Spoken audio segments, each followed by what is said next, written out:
ኦኬ ለማንኛውም ስለሁሉም ነገር እግዚአብሔር የተመሰገነ ይሁን።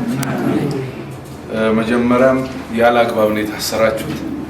ስለተፈታችሁ የምንጨፍርበት ምክንያት የለም። ማሟያ ነበራችሁ። አሁን ደግሞ ለምን እንደፈቷችሁ አላውቅም። በእውነት ግን ስለ ኢትዮጵያ ነውና የከፈላችሁት ገና የምትከፍሉት ብዙ መከራ አለ እና ጥሩም ምንም ወንጀል አልሰራችሁም። እንደ ሰው በቤታችሁ ማረፍ በመቻላችሁ ደስ ብሎኛል። ከዛ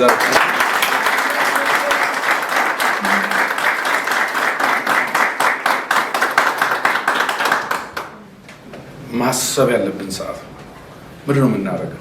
እንዴት ነው የምንቀጥለው? እንዴት ነው እቺ ሀገር የምትቀጥለው የሚለውን በደንብ ማሰብ ያስፈልጋል።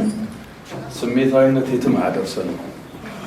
ብዙ ሞከርን፣ ብዙ አለ ተመልሰን ግን አሮንቃ ውስጥ ነው የምንገባውና ማሰብ ይጠይቃል፣ መደማመጥ ይጠይቃል፣ መናበብ ይጠይቃል፣ መደራጀት ይጠይቃል፣ አንድነት ይፈልጋል።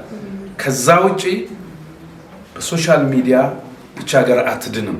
የምትድነው እያንዳንዳችን በውሳኔያችን ልክ መስራት ስንችል ነው።